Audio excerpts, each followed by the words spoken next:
오늘 우리에게 주시는 하나님의 말씀은 사도행전 6장 1절에서 7절입니다. 그때의 제자가 더 많아졌는데 헬라파 유대인들이 자기의 과부들이 매일의 구제에 빠짐으로 히브리파 사람을 원망하니 12사도가 모든 제자를 불러 이르되 우리가 하나님의 말씀을 제쳐놓고 접대를 일삼는 것이 마땅하지 아니하니 형제들아 너희 가운데서 성령과 지혜가 충만하여 칭찬받는 사람 7을 택하라.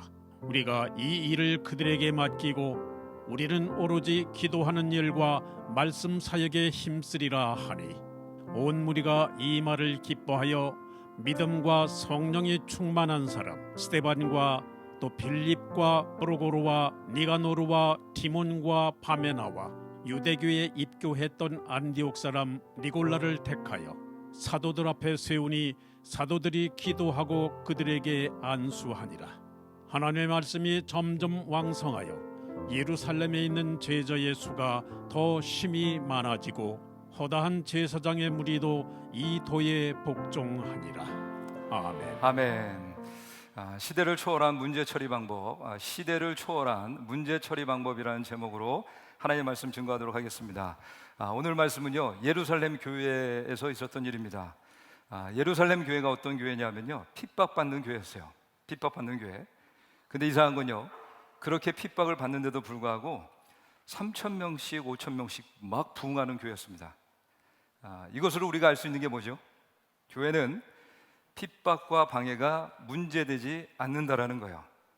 교회는 핍박을 당해도 부흥합니다.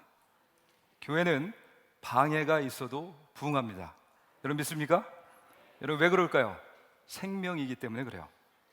근데 이 문제가 외부가 아닌 내부에서 발생하면 이건 또 상황이 다릅니다. 오히려 이때는 반대 현상이 일어나요. 똑같은 공격도요, 외부에서 오는 거라면 오히려 교회와 성도들이 결속합니다. 그리고 본질을 붙들어요. 그래서 오직 기도밖에 없습니다. 말씀, 예배, 그거밖에 안 남고 나머지는 다 떨어집니다. 그래서 어떻게 보면 가지치는 역할, 가지치기, 교회가 본질을 붙드는 기회가 돼요. 근데 이게 외부가 아닌 내부로부터 문제가 발생하면, 그러니까 서로 갈등하고 혼란을 이야기하고 서로 내부 총질하고, 그러면 교회는요 엄청난 어려움을 당합니다. 그래서 여러분, 교회 문제는 외부로부터 오는 핍박과 방해가 아니에요. 그건 오히려 부흥합니다. 교회가 이 기독교 역사를 보면요, 성경을 봐도 그렇고요. 근데 교회 내부에서 정말 사소한 문제거든요. 사소한 문제를 가지고 말도 안 되는 어려움을 처하는 게 또 교회예요. 그래서 오늘 말씀 보면요, 정말 사소한 문제거든요. 구제 문제로 다투게 됩니다. 그런데 이 문제 푸는 방법이 이제 오늘 말씀에 나오는데, 앞으로도 우리 평택제일교회 하나님께서 건강한 부흥을 허락해 주실 줄로 믿습니다. 그렇다면 부흥하는 곳에는 반드시 방해와 장애가 있거든요. 그래서 오늘 말씀에 이 문제 푸는 이 방식을 통해서 우리 교회는 오히려 문제가 오히려 기회가 되는, 성장하는 기회가 되는 그런 통로가, 그런 메시지를 깨닫는 은혜의 시간이 되기를 원하는데, 여러분 교회 문제는요 어제나 오늘이나 앞으로도 똑같을 겁니다. 돈 때문에 문제 생기는 게 아니라 교회는요 사람 때문에 계속 문제가 생길 거예요. 성경에도 보면 계속해서 사람 때문에 문제가 생겼어요. 교회는 그래서 어제나 오늘이나 보면 똑같아요. 2000년 전에 있었던 일이나 오늘날에 있었던 일이나 똑같습니다. 왜 똑같을까요? 동일한 인간이 모인 곳이기 때문에 그래요. 결국 문제와 모인 대상들이 동일하다 보니까 푸는 방법 역시도 어떨까요? 똑같겠죠. 그게 메시지라는 거예요. 그래서 문제도 똑같기 때문에 답도 동일하다. 이것을 우리가 알기를 원하는데요, 오늘 말씀 1절 보시죠. 1절 같이 읽도록 하겠습니다. 1절 시작. 그때 제자가 더 많아졌는데 헬라파 유대인들이 자기의 과부들이 매일의 구제에 빠짐으로 히브리파 사람을 원망하니. 예, 아멘. 여기 말씀 보면 그때의 제자가 더 많아졌는데 라고 말씀하고 있어요. 그러니까 부흥하는 때라는 거죠. 부흥하는 때, 아주 좋은 때라는 거예요. 그런데 아주 좋은 때에, 부흥하는 이때에 교회 안에서 문제가 생깁니다. 헬라파와 히브리파 사람들끼리 사이에서 문제가 생겨서 오늘 말씀에 보면 원망하니, 원망이 나오기 시작했다는 거예요. 여러분, 사도행전 6장에 나오는 예루살렘 교회 안에 있는 구성원들 보면요, 악한 사람들이 아니에요. 모두가 다 신앙이 있는 사람이고, 앞에 말씀드렸다시피 예루살렘 교회는 핍박받는 교회라고 말씀드렸죠. 핍박받는 교회임에도 흩어지지 않고 본질을 붙들고 모인 그런 무리들입니다. 그러니까 믿음이 보통 믿음은 아니라는 거예요. 일반 믿음은 뛰어넘는 믿음이라는 거예요. 그래서 하나님 말씀에 순종해서 잘 섬기려고 하는 사람들인데, 그런데 다른 문제도 아닌 구제하는 문제를 가지고, 당시 이 예루살렘 교회의 주류가 히브리파 사람들이었거든요. 주류다 보니까 인원이 많았어요. 숫자도 많았어요. 그런데 속된 말로 이 헬라파 사람들이, 주류인 히브리파 사람들이 많고 주류니까 속된 말로 지들끼리 다 해먹는다, 이래가지고 헬라파 안에 있는 약자들이 있을 거 아니에요.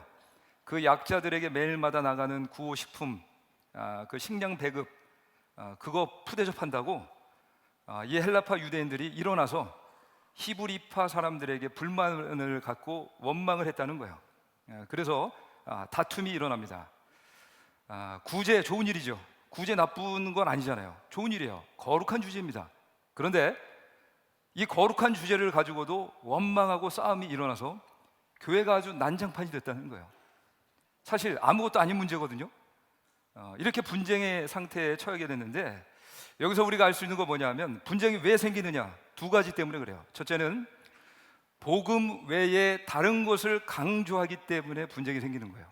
복음 외에 다른 것을 강조하면. 본문에 보면 헬라파, 히브리파 이렇게 나뉘죠. 그러니까 이게 뭐예요, 여러분? 헬라파, 히브리파. 파벌이 먼저 생겼다는 거예요. 파벌. 헬라파와 히브리파가 복음과 무슨 상관이 있습니까? 상관 있나요, 없나요? 예, 아무런 관계가 없죠. 그런데 문제는 비슷한 무리끼리 모여가지고 힘을 길러서 그것을 파벌이 된다는 거예요.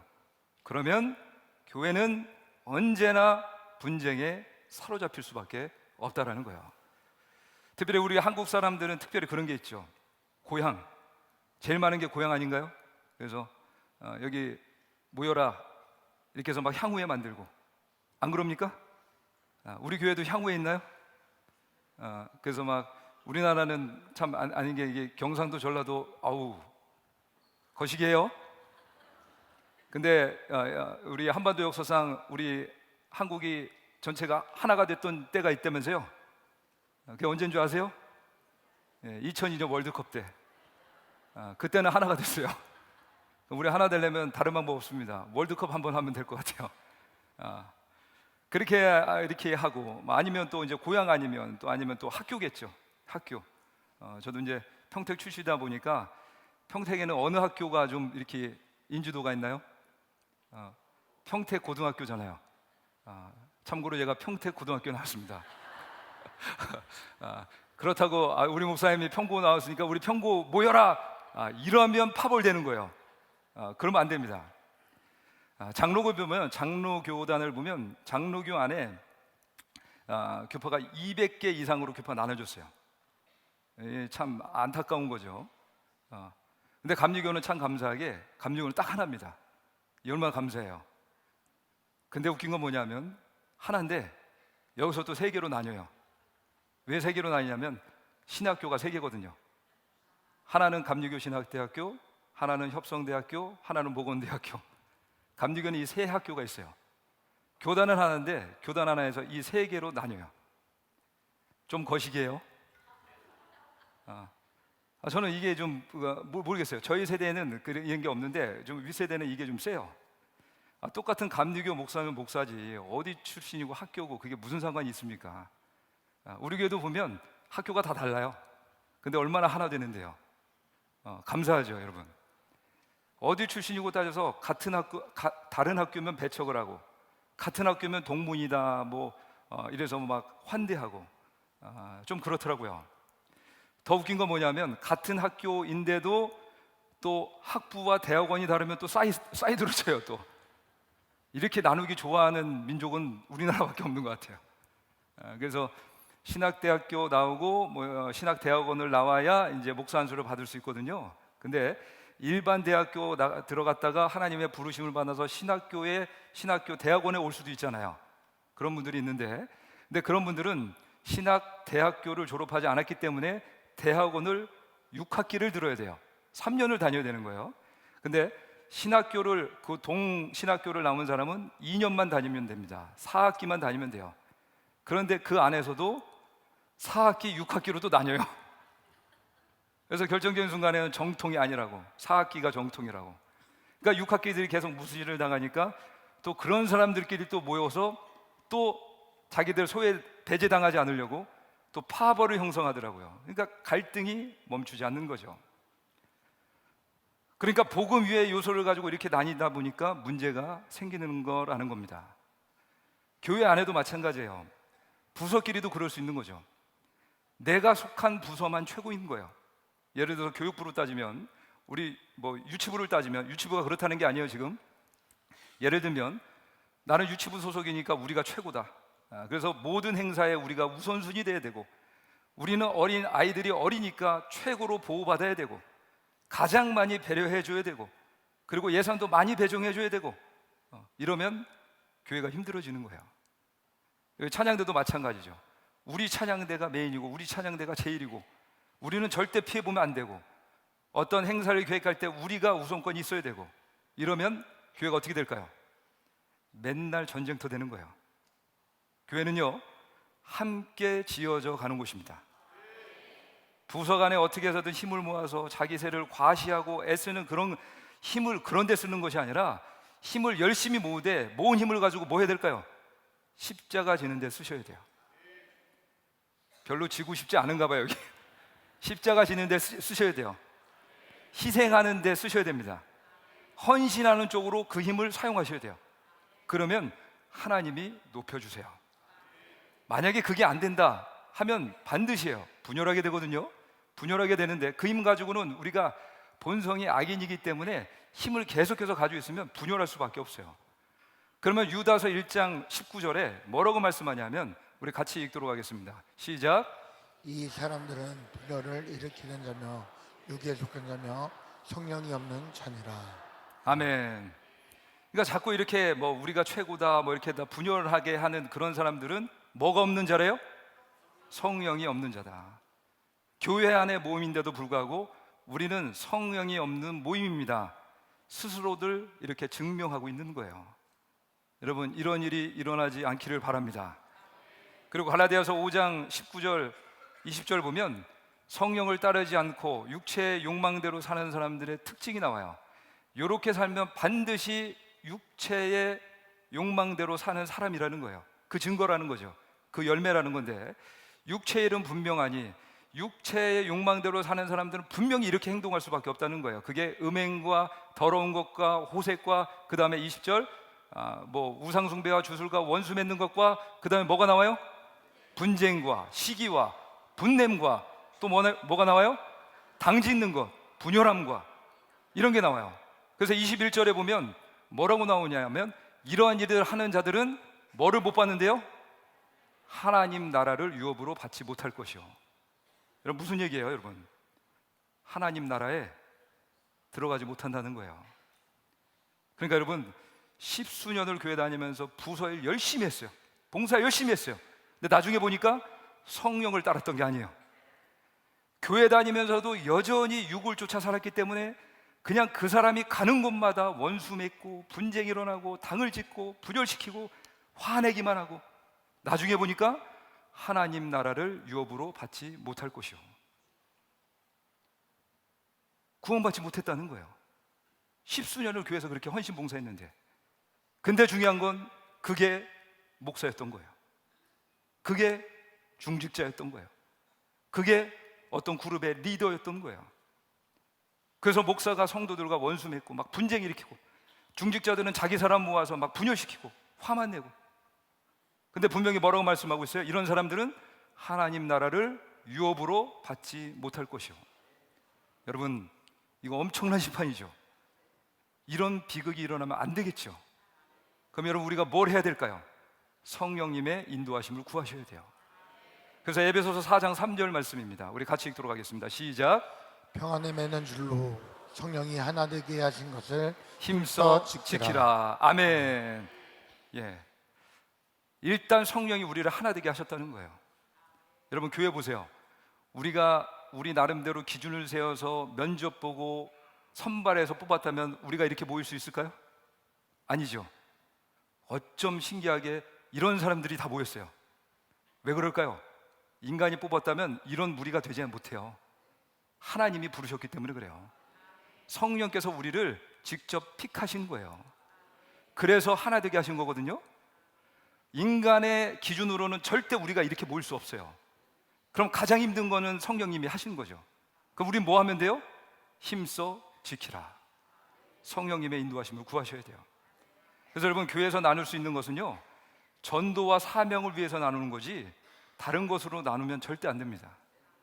그래서 굳이 나눈다면 남성교회, 여성교회, 교회학교, 뭐 찬양대, 뭐 이런 부서로 전도와 사명 때문에 나뉘는 거지, 교회 내에서 어떤 자기들끼리 모여서 어떤 파벌을 형성한다? 여러분 만약에 우리 교회에 어떤 그런 파벌이 있다면 여러분 좋은 말 할 때 자진 해산하십시오. 자진 해산하시면 됩니다. 왜냐하면 하나님 나라를 유업으로 받지 못할 수 있기 때문에 그래요. 제가 하는 말이 아니에요. 성경에 나와 있잖아요. 이런 자들은 하나님 나라의 유업을 받을 수 없대요.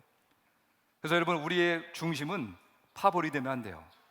우리의 중심은 딱입니다. 예수 중심, 말씀 중심, 성전 중심, 복음으로 하나 되는 우리 제일교회가 되기를 소망합니다. 그래서 교회 내 분쟁이 왜 생기냐 하면 복음 위에 다른 요소들을 강조하니까 분쟁이 생기는 거예요. 그 두 번째가 뭐냐면, 왜 분쟁이 생기냐 하면 원망입니다. 원망. 오늘 말씀에 원망했다고 나와 있죠. 여러분 성경을 통해서 우리가 분명히 확인할 수 있는 건 뭐냐면 출애굽 때만 보더라도 원망하잖아요. 절대 혼자 안 죽어요. 원망하잖아요. 혼자 안 죽고 자기가 속한 공동체 주변 다 죽입니다. 그래서 이 원망이 무서운 게 뭐냐면 원망은요 전체를 무너뜨려요. 혼자 죽지 않는다니까요. 그래서 여러분 부탁드리기는, 저는 오래 살고 싶습니다. 굳이 원망 많이 하셔서 우리 전체가 죽게 하면 안 되니까 여러분 원망하시면 안 돼요. 성경은 우리 입에서 나오는 이 말을 불로 표현합니다. 불.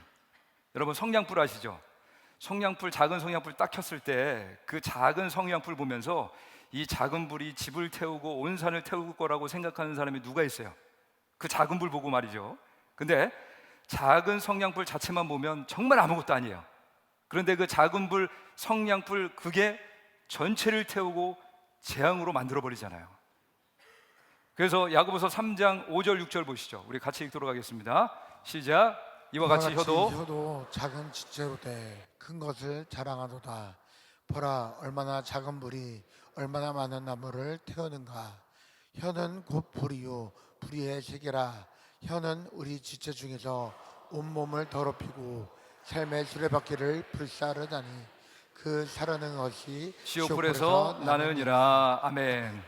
그러니까 여러분 한마디 말이 정말 아무것도 아닌 것 같아 보이지만 오늘 말씀에 뭐라고 나와요? 그 사르는 것이 지옥불에서 나느니라. 지옥불에서 난대요. 그러니까 무슨 얘기예요? 마귀가 주는 거라는 거예요. 지옥불과 같이 될 수 있다는 겁니다. 우리의 말이. 그러니까 무서운 얘기죠.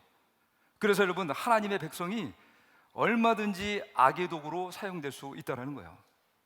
그래서 보면 아무것도 아닌 일을 가진 이 작은 일 가지고도 불평, 불만을 터뜨리는 사람들이 있어요. 근데 보니까 그게 버릇인 거예요. 체질인 그런 사람들이 있어요. 그런데 그런 사람들이 교회를 얼마나 병들게 하고 공동체를 병들게 하는지 모릅니다. 여러분 이스라엘 백성들이 광야에서 1세대가 다 죽었습니다. 왜 죽었죠? 못 먹어서 죽었나요? 아니면 환경 때문에 죽었나요?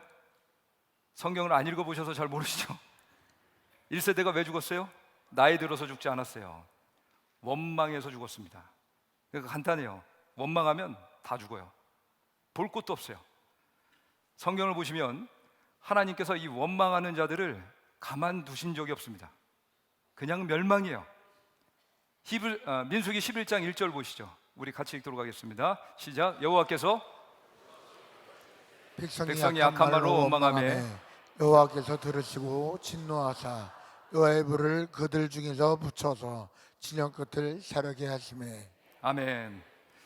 여러분 보세요. 이게 지금 이스라엘 백성들이 광야에서 불평한 내용이거든요. 근데 하나님께서 사랑하시는 백성들이에요. 근데 오늘 말씀해 보시면 뭐라고 나와요? 불로 살라버렸대요. 원래 하나님은 이런 일 하시는 분이 아니에요. 하나님은 어떤 분이세요?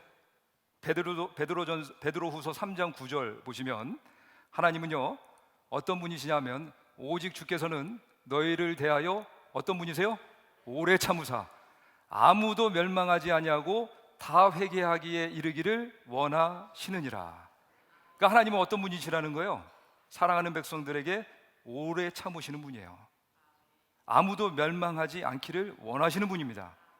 그런데 아까 민수기 11장 1절 보셨다시피 하나님은 다른 것은 다 참으셨는데 불평 원망하는 것은 안 참으세요. 그래서 성경 말씀에 진노하사 여호와의 불로 사르셨다 말씀하고 있죠. 이거 굉장히 극단적인 표현인데, 그러니까 여러분 알 수 있는 게 뭐냐면 하나님이 가장 싫어하는 게 불평이라는 거예요. 가장 싫어하는 게 원망이라는 겁니다.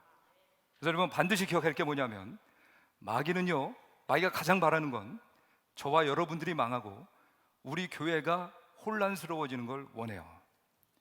그렇다면 여러분들이 마귀 입장이라면 이거 사용하지 않겠어요? 불평, 불만 사용하지 않겠어요?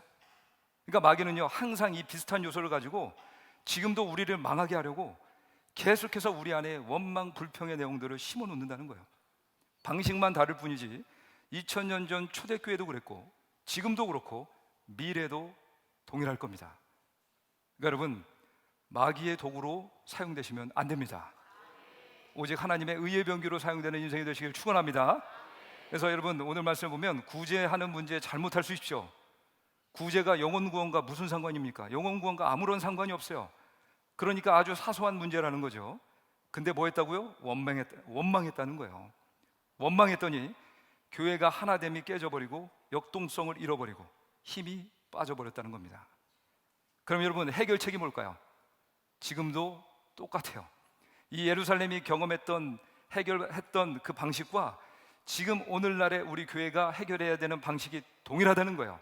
시대는 달라도 문제 처리 방법은 동일하다는 겁니다. 그게 뭐냐면 말씀에 집중하시는 거예요. 우리 일반적으로 그래요. 지금 구제 때문에 문제가 일어났으니까 구제로 풀어야 되는 거 아니냐? 우리는 이렇게 생각합니다. 그런데 여러분 오늘 말씀 보면 구제 때문에 문제가 일어난 거거든요. 근데 성경 보세요. 구제 얘기는 나오지도 않아요. 구제 얘기는 나오지도 않아요. 근데 어떻게 문제를 풀죠? 말씀으로 돌아가자는 거예요. 말씀에 집중했다는 거예요. 그러니까 이 문제의 원인은 어디 있었냐? 말씀을 떠났기 때문에. 말씀을 떠났기 때문에 문제가 생겼다는 거예요. 그래서 2절 보시죠. 2절 우리 같이 읽도록 하겠습니다. 시작.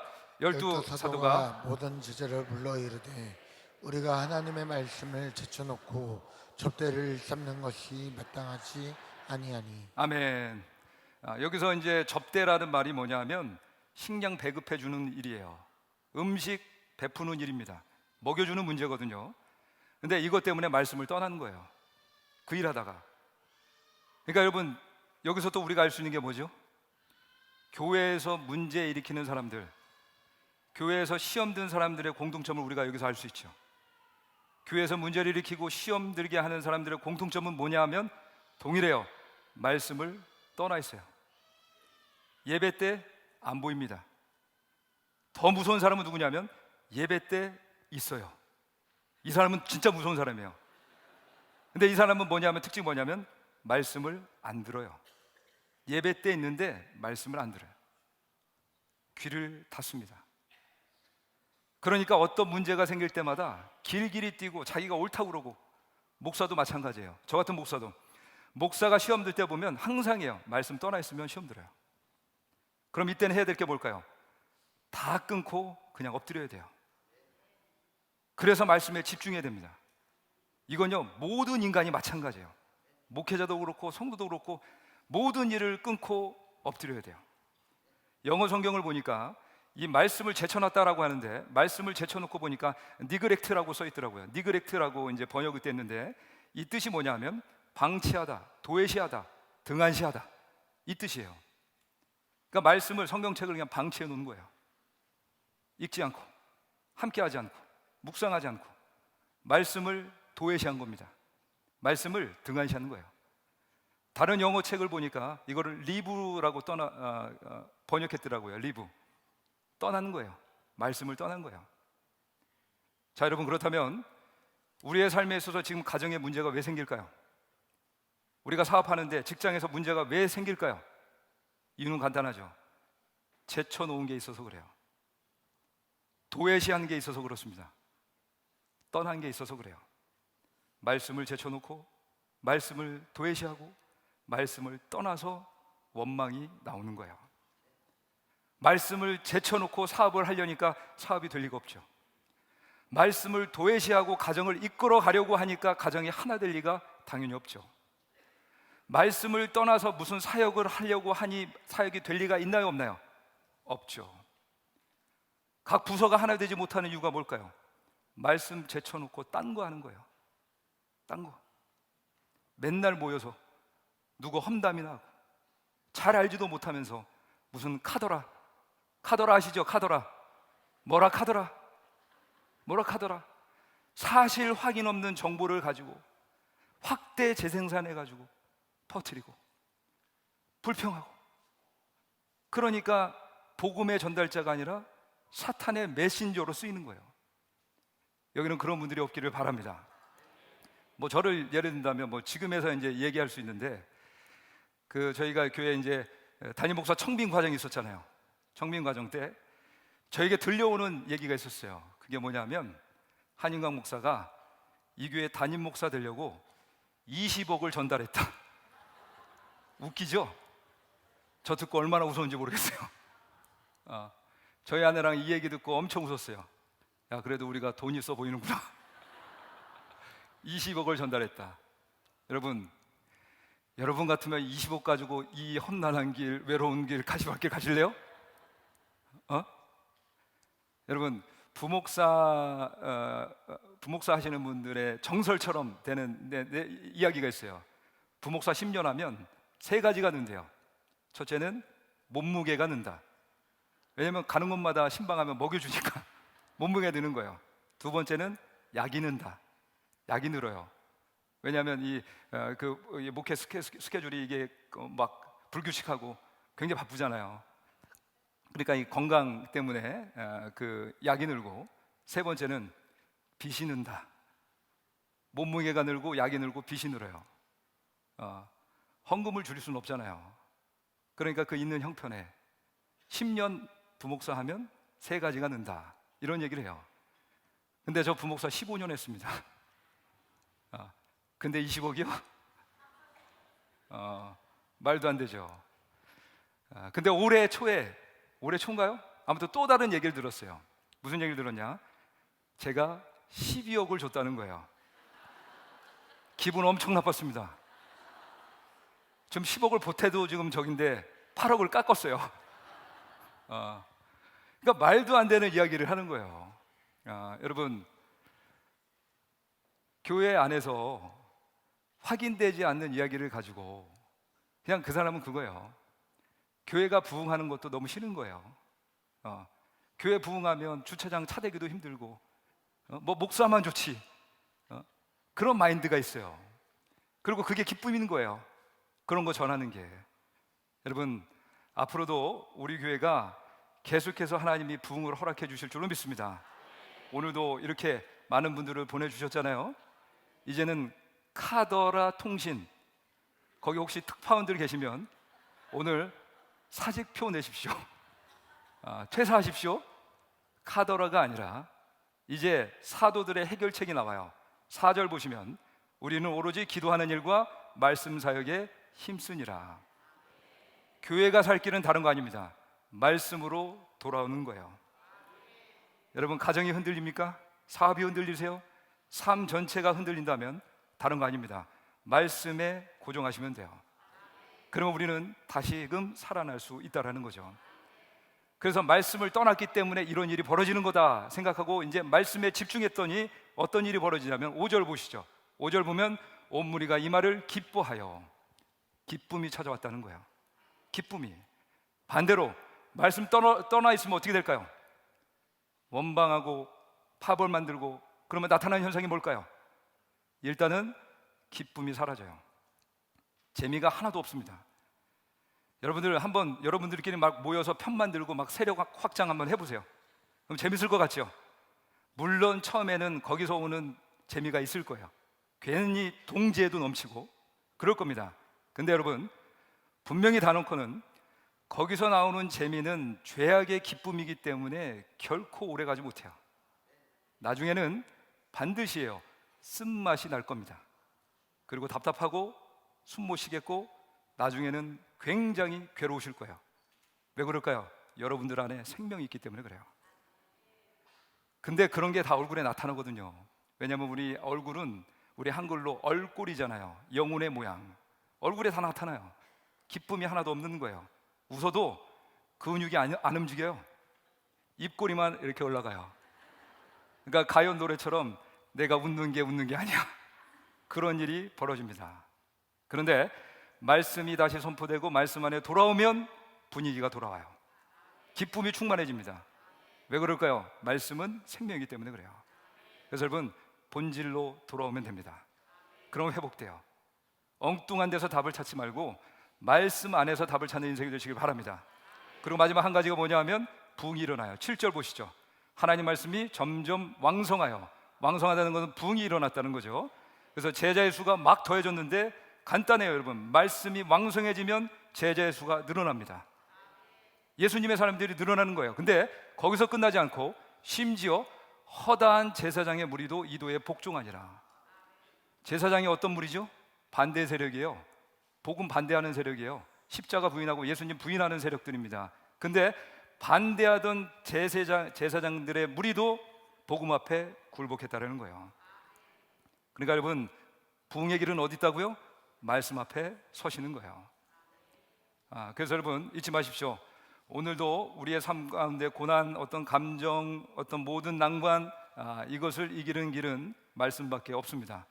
이것은 2000년 전에도 그랬고 지금부터 100년 전에도 그랬고 지금도 이게 정답이고 앞으로도 그게 정답일 겁니다. 마귀는 저와 여러분들 우리 교회가 망하기를 원합니다. 그래서 계속해서 부흥하는 가운데 계속해서 분열을 일으키고 복음 위의 것을 이외의 것을 계속해서 주목하게 하고 원망하게 하고 그래서 넘어지게 하고 성도들로 하여금 마귀 종으로 삼으려고 할 거예요. 그때마다 붙들어야 될 건 말씀으로 돌아오셔야 됩니다. 중심을 잡으셔야 된다는 거예요.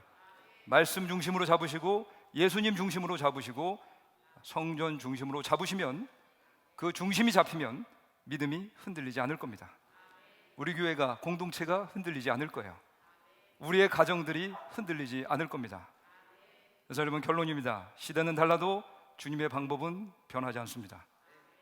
사람 공간은 달라도 하나님의 주신 그 해결의 길은 동일하다는 거예요. 시대가 아무리 급변하게 바뀌어도 답은 바뀌지 않습니다. 그래서 시대를 초월한 문제 처리 방법은 말씀 앞에 지금처럼 서시는 겁니다. 여러분 신앙생활 잘해야 되잖아요. 그렇죠? 복음 위에 다른 요소를 강조하시면 안 됩니다. 그리고 절대 원망하시면 안 돼요. 원망하면 저도 죽어요. 같이 죽습니다. 그러니까 여러분 불평 원망만 하지 않아도 제가 보니까 그래요. 중간 이상의 생활을 살 수 있는 것 같아요. 결코 무너지지 않아요. 왜 불평하지 말아야 되냐면 하나님이 싫어하는 거기 때문에 그래요. 하나님이 싫어하는 건 안 하면 돼요. 그래서 여러분 우리 안에 쌓여있던 게 밖으로 나올 수밖에 없거든요. 그러니까 불평한다는 건 뭐냐면 내 안에 불평이 쌓여있기 때문에 그런 거예요. 아무리 거룩한 척해도 그 사람과 대화 나눠보면 그 사람 안에 있는 게 다 나와요. 그렇기 때문에 여러분 이것을 해결할 수 있는 방법은 다른 거 아니에요. 일단 침묵하시면 돼요. 기도하시면 됩니다. 그냥 감사하시면 돼요. 그러면 하나님이 떠나지 않고 은혜가 떠나지 않는 인생이 될 겁니다. 그리고 우리 안에 뭘 해야 될까요? 인간의 말이 아닌 하나님의 언어로 채워놓으셔야 돼요. 그래서 매일마다 말씀을 꾸겨 넣으셔서 저와 여러분들의 언어는 믿음의 언어, 승리의 언어, 감사의 언어, 찬송의 언어. 그래서 가는 곳마다 오늘 말씀의 결론처럼 기쁨이 있고 부흥이 있는 성령 충만한 우리 제일교회와 모든 성도님들의 인생과 가정이 되시기를 주의 이름으로 간절히 축원합니다. 우리 서로 인사하도록 하겠습니다. 부흥의 도구가 됩시다. 부흥의 도구가 됩시다. 예, 기도하겠습니다.